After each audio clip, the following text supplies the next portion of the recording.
Welcome back to the Adam Schefter podcast as we head into week 8 of the NFL season. 8 is almost the halfway mark of the regular season, and we've already seen some notable trades as we also head now into the NFL trade deadline 2 weeks from the time that we are taping this podcast. And to bring us the latest insights, information, and analysis, we welcome in the host of the Pat McAfee Show, my friend, my colleague, Ty Schmit, the host of the weekly Six Pack. Thank you, as always, Schefty. Hey, you mentioned it, almost at the halfway point. I was waking up this morning, and it was cold. You know, it was kind of the first day where I really realized, okay, you know, we're starting to get closer to kind of the really meaningful football. It's dark in the morning when you wake up. Teams are really starting to show themselves, too, and you know, here we go. Trade deadline. We're about to get a lot of good things to talk about over the next few weeks. I'm very excited. But let's hop right into the six-pack. And topic number one. It's kind of become commonplace now that we're getting, you know, a double dip of Monday Night Football games we have for the last several weeks. I think that may have been the last one last night. But on paper, what looked like it was going to be two unbelievable games. Still two very entertaining games, but what'd you make of both games last night, Schefty? Well, first of all, personally, with all due respect to the company that we work for, I'm glad that we're past the doubleheaders. Me too. I love football, but we get to that second game Monday night, it's like I was up early for Sunday morning in London. I'm up late for Monday night in Seattle. Like, it's a lot to have to kind of watch over at all times. So good thing we're past that. Couple of things that stood out to me on Monday night.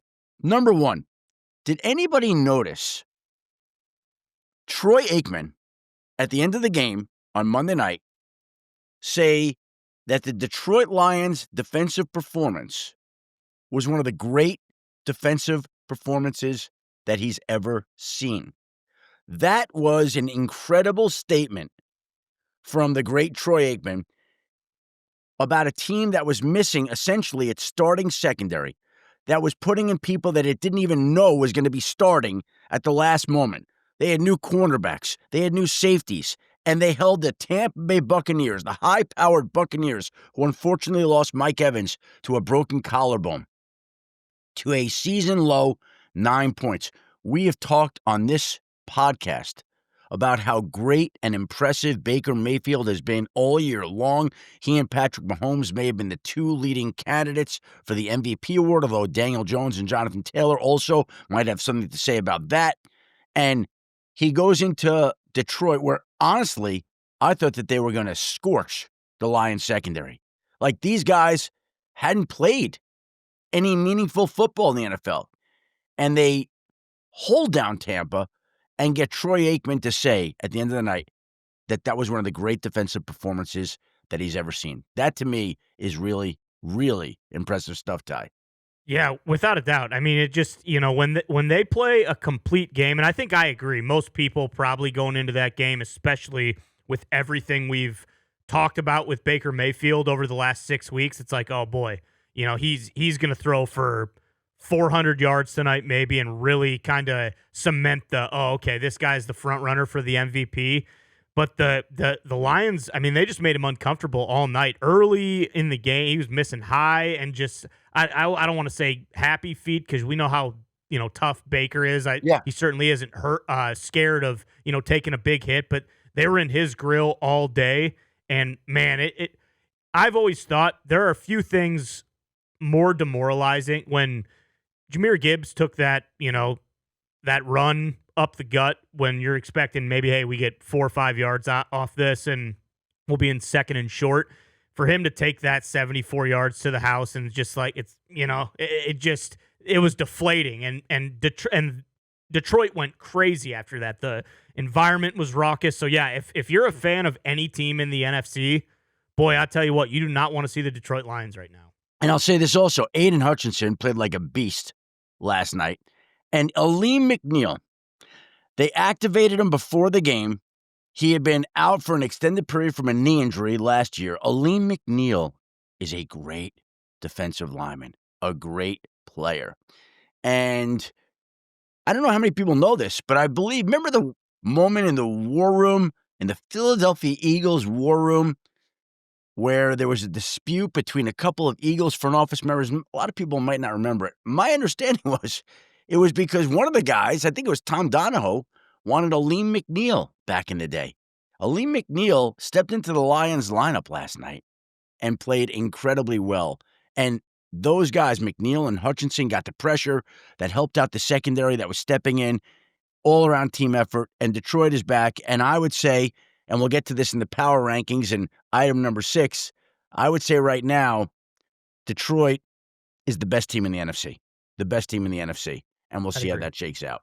Yeah, no, I would agree. And, shout out to Brad Holmes and Dan Campbell, too. The 2 draft picks, Jahmyr Gibbs and Jack Campbell from that class, where they got killed by everybody for taking both of them in the first round.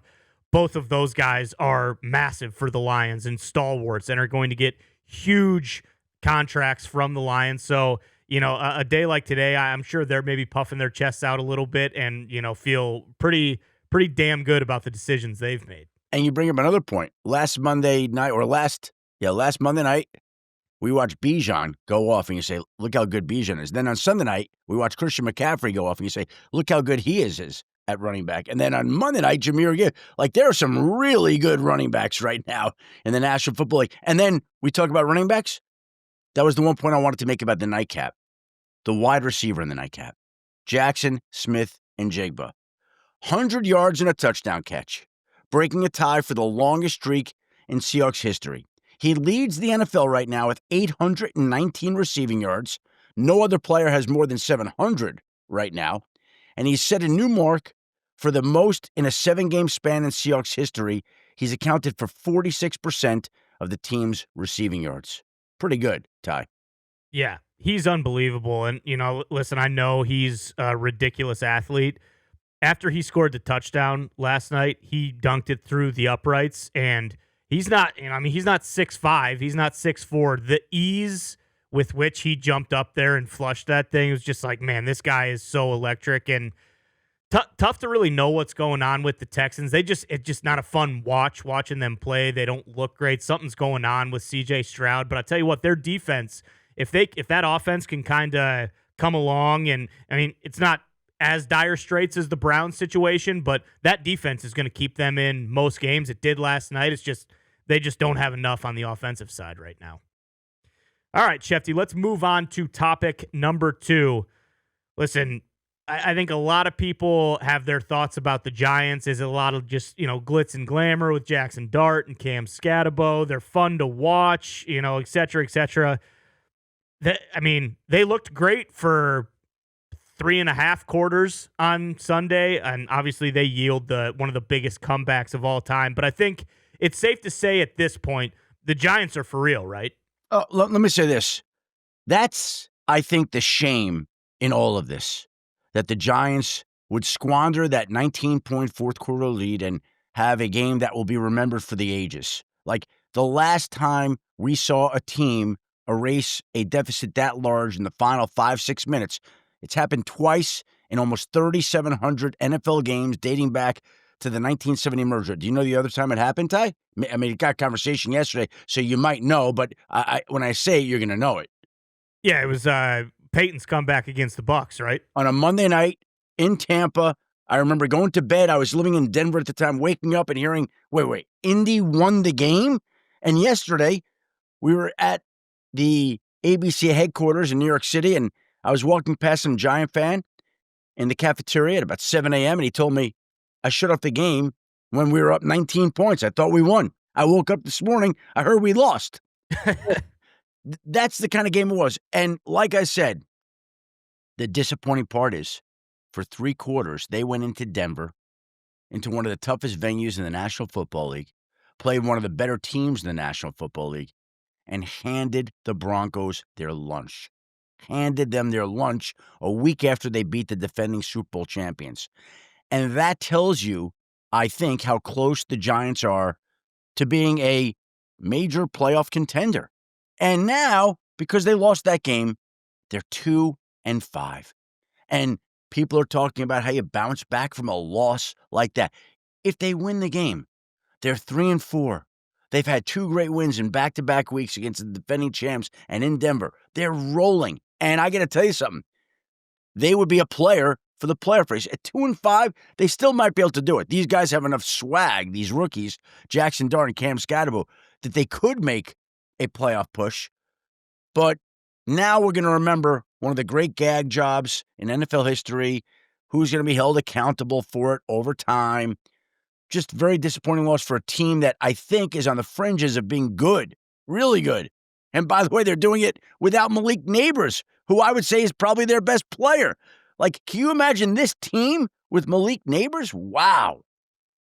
Yeah, I agree. I mean, if you're a Giants fan, I understand because, boy, that would have been tough to watch, especially with all this excitement. And you're thinking maybe we accelerate this whole thing with Jackson Dart and we go to the playoffs this year if we win a game like that, like you mentioned. But in the grand scheme of things, like, I think it's pretty evident he'll still develop. Like, they found a guy at quarterback, which is really all that matters, and which is what, they haven't been able to do. They thought they had it a little bit with Daniel Jones, and we'll get to him in a little bit.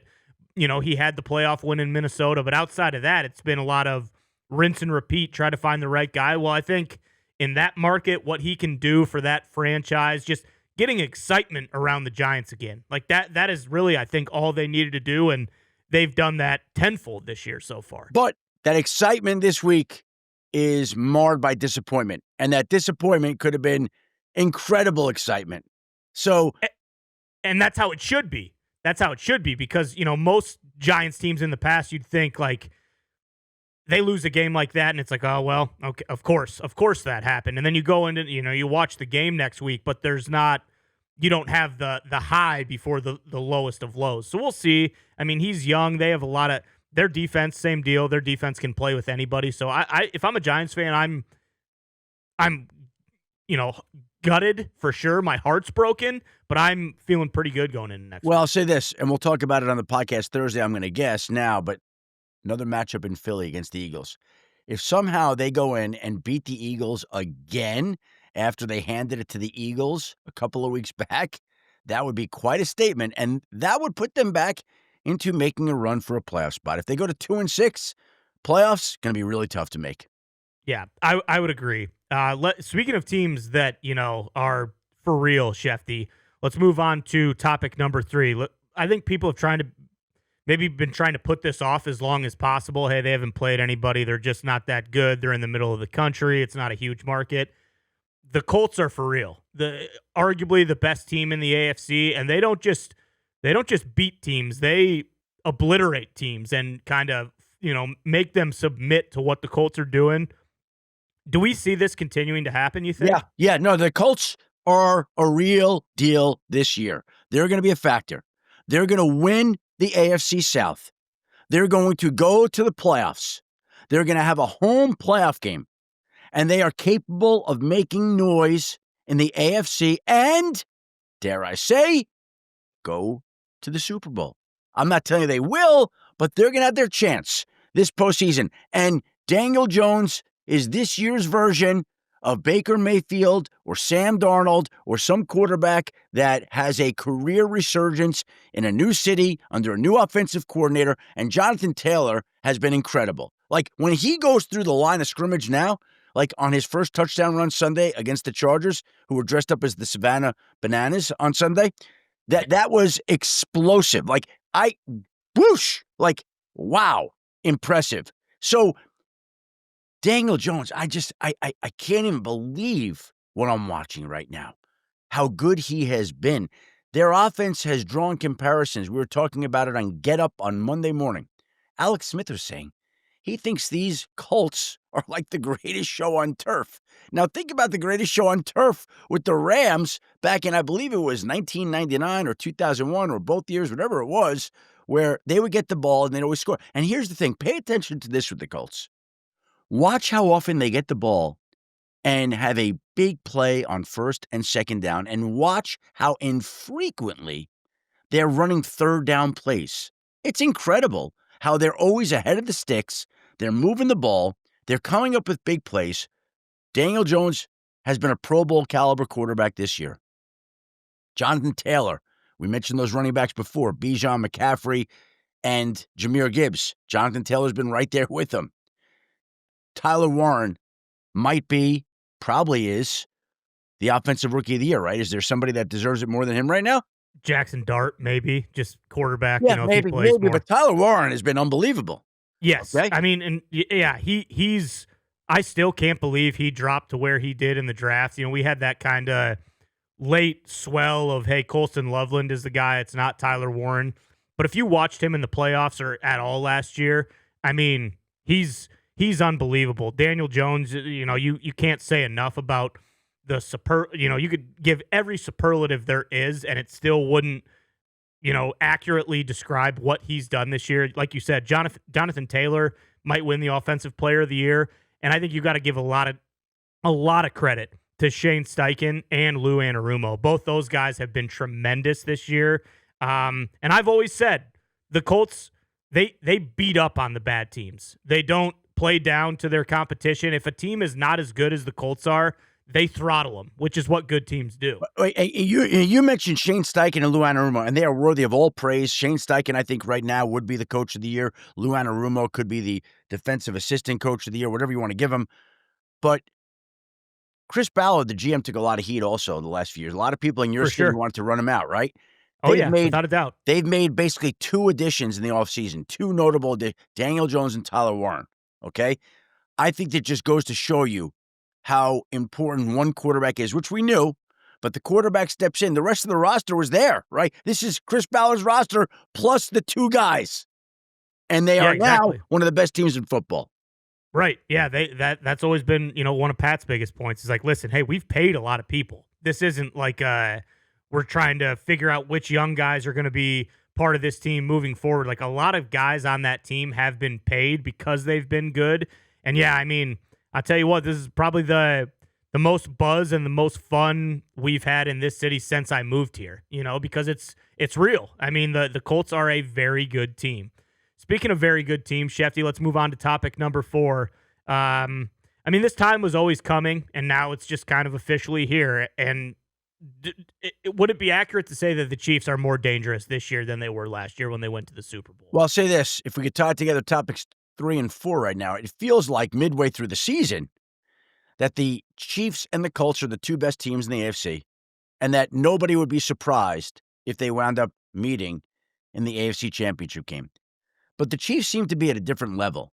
And last year, they went out, and their plan was to have Rashee Rice and Xavier Worthy, their first-round pick, and their free agent addition, Hollywood Brown, play together and give Patrick Mahomes all these great targets.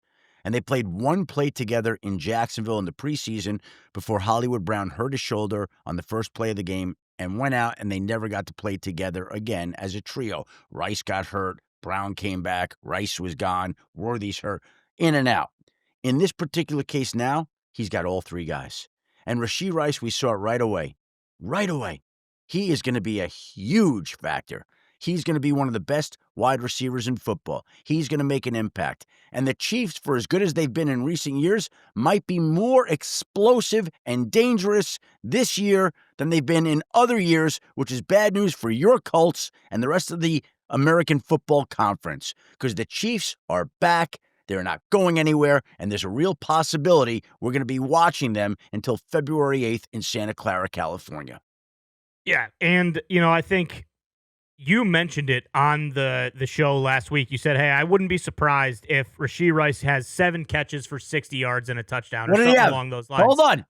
Is that those are about the numbers I said, right? What are your expectations for Rashee Rice this weekend? I know that they have an idea that they might try to ease him back in, but I could see Rashee Rice's line on Monday being 7 catches for 72 yards and a touchdown. Like, I can see that. I know it was 7 catches. I want to say it was 60 yards and a touchdown. He finished with 7 catches for 42 yards and 2 touchdowns. So, I mean, hey, pretty solid, guess there. And, yeah, I mean, we knew it was going to happen. Mahomes has heard all this stuff about, hey, this guy might not be a top 5 quarterback in the NFL anymore. He had his run. Now he's gotten, very wealthy and famous. And does he still have the same, hunger and drive to go? He does. He does, very evidently. He heard everything. He stacked all those chips.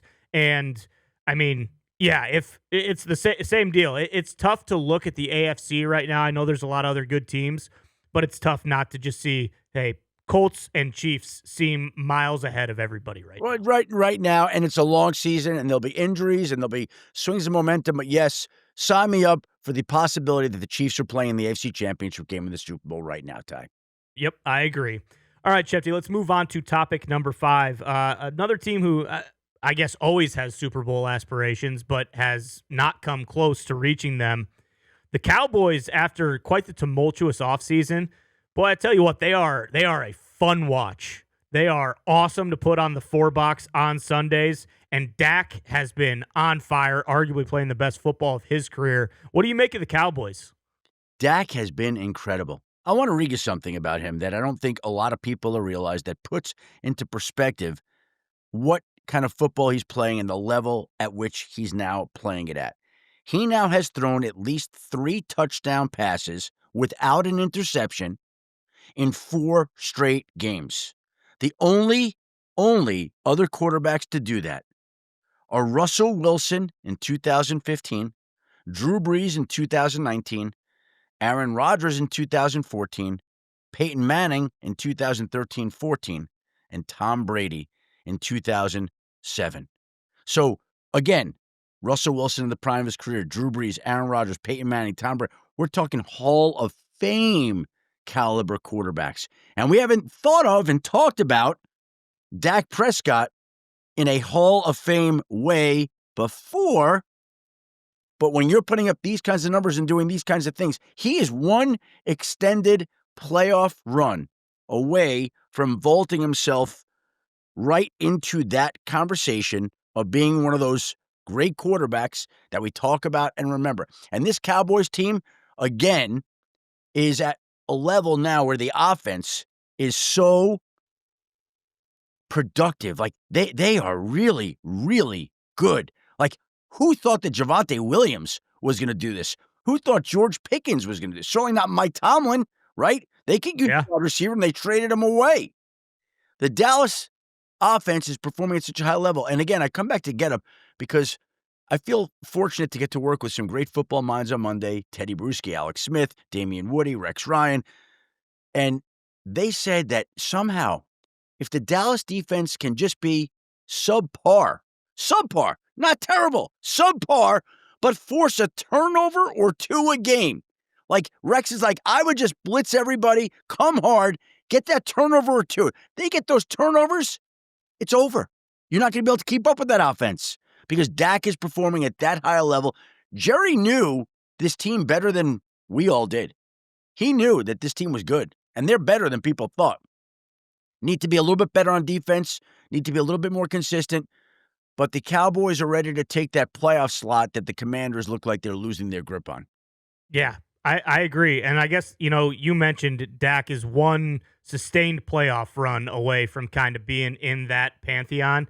That's the blessing and the curse of being the Cowboys quarterback, is he is having an MVP season. He's unbelievable. I mean, he's so fun to watch, and there are so many teams that would kill to have Dak Prescott be their quarterback. But if he doesn't win in the playoffs, ultimately, nobody's going to care. And he takes more heat than he should, but that's just the way it is. But that is an interesting point, Shefty. Do you think that the Cowboys now, given the last couple weeks and how good the offense has looked, do you think they'll be a little more active maybe at the trade deadline to try to shore up that defense a little bit? Or is it one of those things where, hey, adding one guy isn't really going to, put a Band-Aid over everything they have going on? I would say that the Dallas Cowboys are having conversations about moves that they can make before the trade deadline to try to improve that defense, just like Jerry Jones said that they could and would once they traded Micah Parsons. I'm not telling you that they'll be able to pull anything off, but I will not be surprised if we hear Dallas, at the very least, inquiring about the availability of various defensive players and ultimately trading for one before the Tuesday, November 4th trade deadline. Yeah, and that would make sense. You kind of got to strike while the iron's hot. And that would be kind of a funny twist of fate, I guess, if you let go of Micah only to trade for like a Trey Hendrickson or something like that. But again, you're not having to pay, $47 million a year to that guy. So we'll see. Either way, if you haven't been watching the Cowboys on Sunday, I think they're worthy of sliding into, your 4 box or at least checking in on them because, man, they are dynamic. And you never know what's going to happen. You throw an 80-yard touchdown on one play, you give up an 80-yard touchdown right behind it, and it kind of just keeps going and going. It's pretty electric. All right, Shefty, let's move on to the sixth and final topic of this week's six-pack. Power rankings time. Who do you got? Okay, here we go. I'm just looking at my list right now as we're getting ready to get to number 6, and I feel very, very comfortable with my first 3. My second 3 are a little up in the air right now. Okay, but for the first 3, and I don't think there's any question about this, I'm going to go the number 1 team in our weekly power rankings this week, the Kansas City Chiefs. They were my number 1 last week. I'm keeping them there after a shutout this week. My number 2 team in the power rankings is the Detroit Lions. Look like the best team in the NFC right now. Look like they can fill holes whenever they have them. They are really strong and impressive. They are the favorite in the NFC. My number 3 team, the Indianapolis Colts. Your Indianapolis Colts, sitting in the 3 spot. 4, 5, 6, we could go a lot of different ways with this. There's a lot of ways we could go. I think we'll go this way for the time being. We're going to go Philadelphia, number 4, in the 4 hole. The defending world champs come up with a big win. We're going to go the New England Patriots at number 5. New England Patriots at number 5. And then we could go Buffalo, but I'm going to be a little bit controversial and go Seattle in number 6. What do you think of that, Ty?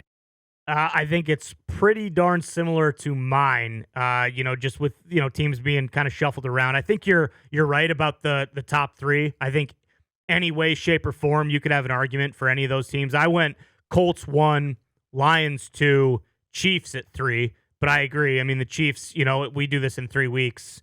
They keep doing what they're doing. It's going to be hard not to put them on the top spot. At 4, I went with Seattle. 5, the Rams. Oh, I was very impressed. Yeah, I was very impressed with their. I forgot them. Oh boy. Well, by the way, they supplant Seattle for me. They supplant Seattle for me. Okay, there you go. And then at 6, I have the Patriots as well. So I think we're kind of in the same area on who the 6 to 8 best teams are in the NFL, and I think you can shuffle them however you want. By the way, it's the Rams, for whatever reason. I don't know whether they were in London and out of sight and out of mind this week. Yeah, and it was rainy. And it was the first game Sunday, and Seattle was the last game, so Seattle's top of mind. But no, the Rams, I'm on board with that. The Rams are real. They belong in the top 6. A really, really good team. So there are our weekly power rankings. And there's one other thing I wanted to point out before we go. And I was going to make this a topic today. This past weekend was one of the great football games and results that I've seen in a football game in a long time. Last week, University of Alabama, Birmingham, UAB, fired our former colleague, our friend, Trent Dilfer. He worked with us at ESPN, known him a long time. He is a great guy, a great football mind, and was sorry to see him go. Now, UAB hired in his place the son of my departed brother, Chris Mortensen. And they hired Alex Mortensen, Mort's son, to take over. He had never been a head coach. He's been an assistant coach under Nick Saban at Alabama. He's won national championships there. He had a huge role in some of the Alabama quarterbacks that passed through there, close with Jalen Hurts, close with Tua, close with Mac Jones, knows all those guys, worked with all those guys. And Alex Mortensen's been a steadying force. Now, he's going to hate that I'm even bringing this up in this podcast because on Saturday morning, I posted an item about the fact that Alex Mortensen was making his head coaching debut when UAB was hosting number 22 ranked unbeaten Memphis in a game that would be remarkably enough on ESPN2. Like Mort's son making his head coaching debut for UAB on ESPN2. What are the chances that ESPN is going to be carrying UAB on a Saturday afternoon? But it was, and they were 23-point underdogs. 21.5 in my local newspaper. I was told 23, somewhere between 21.5 and 23. To put that into perspective, the Kansas City Chiefs were 12-point underdogs this past weekend, or the Raiders were 12-point underdogs, and they got blown out. The UAB team was double the underdogs to unbeaten Memphis. And I put on the game on Saturday afternoon, just wanted to see how my friend Alex was going to fare. Well, actually, I digress because I tweeted out that he was going to be making his head coaching debut. About 15 minutes after that ran, he called me. I kind of knew this was going to happen. And he's like, look, yeah, I'm not really thrilled, here my friend lost his job. I'm not looking for any extra attention. I know you're coming from a good spot, but please, I don't want any extra attention. And I said, Alex, I understand what you're saying, and I appreciate that. But if your father were alive here, this would be one of the great days of his life. And there are so many people pulling for you. So many friends I have at our company that are pulling for you and watching you. There's no way that I'm not going to notice it. And I'll tell you one thing else. You can be upset about it. You can not like it. You can disagree with it. You can argue with me about it. But any time for the rest of my life that you get a head coaching job, I'm going to tweet about it. Apologies in advance. That's the way it is. And we watch the game, and lo and behold, UAB has a lead. And UAB's fighting for the lead. And UAB's holding on. And UAB at the end prevails after I spent my Saturday watching UAB Memphis on ESPN2, which I never would have imagined. And we had this text chain with all these people going on at work. The joy and happiness it brought to so many people was incredible. We were all so happy for Alex and for the Mortensen family. And I texted Mort's wife, Mickey, after the game, and she texted me back, happy tears, emoji, the whole thing. It was unbelievable. And I told Alex after the game, hey, we're going to talk about you on Sunday Countdown, too, because they brought that up. And I said, look, if they lose, I spoke to Alex. We're done with it. We're moving past Alex. But if they win, yeah, we're going to bring it up. And they won. So I called Alex on Sunday morning. I said, hey, I know you're not going to like this. I know you're going to be against it, but we're going to just mention that you won your first game as a head coach. And he said, if I had a vote, I would vote that you don't do that. And I said, well, you do have a vote, but you've been outvoted. Everybody on the show wants to mention it. So we mentioned it again, and Alex would be happy if we never mention him again. But you know what? His next game, oddly enough, is in Hartford, in Connecticut, about 20 miles from ESPN headquarters. What are the chances of that? So, small world. I mean, it is incredible. There are little signs, and all I could say is Mort would have loved that. That would have been one of the great days of Mort's life. And I'm sorry that he wasn't here to see it, but I can tell you that there were so many people sending so much good karma Alex's way. And it was an incredible thing to watch. And I'm so happy for Alex and his mom, Mickey, and their family and friends. And, Mort would have loved that. It would have been special. All right. Ty, great job this week. I appreciate you being with us today. Dan Stanzik, our great producer, Rob Lorenzo, the listeners to the Adam Schefter podcast. Please remember to rate, review, and subscribe to the Adam Schefter podcast. We'll be back in this spot on Thursday for a look ahead to all the action in Week 8. Until then, have a great week, everybody. Be well and stay safe.